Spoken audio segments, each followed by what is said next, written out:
তুমি যে দুশ্চিন্তা করতে করতে শুকিয়ে গেছো, খাবারের রুচি হারিয়ে ফেলেছ, নির্ঘুম রাত কাটাতে কাটাতে একেবারে ক্লান্ত হয়ে গেছো। এই যে নির্ঘুম রাত কাটানো, ক্লান্ত হয়ে যাওয়া, দুশ্চিন্তা করা, এগুলো আদৌ তোমার কোনো উপকারে আসছে?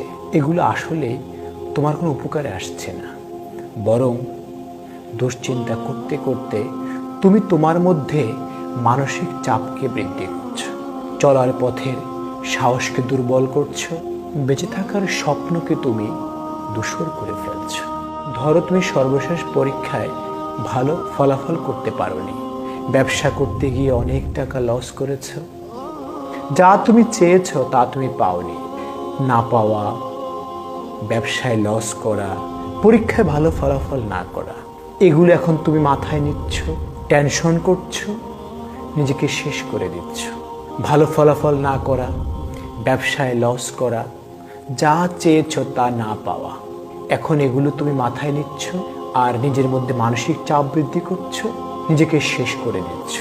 আসলে আমরা চাইলে আমাদের অতীতকে পরিবর্তন করতে পারি না। পৃথিবীর কোন মানুষের কাছেই জাদুর কাঠি নেই যার মাধ্যমে সে চাইলে অতীতকে পরিবর্তন করতে পারে। কিন্তু তুমি চাইলে বর্তমানকে পুঁজি করে ভবিষ্যৎকে আলোকিত করতে পারো। আমরা কেউই আমাদের অতীতকে পরিবর্তন করতে পারবো না। মনে রাখবে, যা হওয়ার তা তো হয়েই গেছে।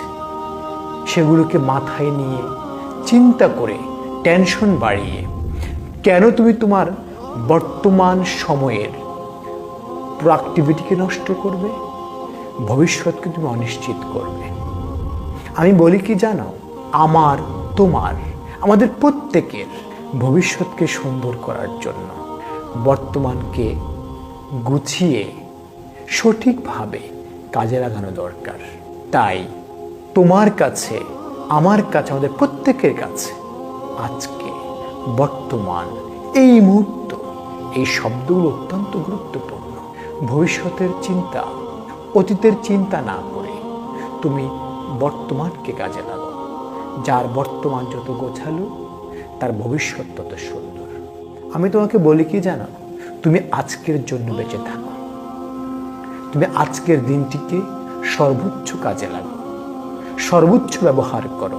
তাহলে তোমার অতীত সুন্দর হবে, ভবিষ্যৎ আলোকিত হবে।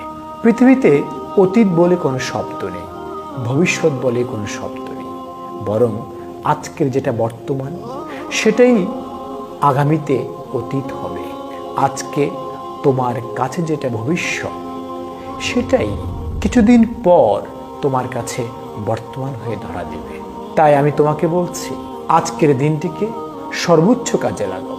অবশ্যই তুমি সফল হবে, ইনশাআল্লাহ।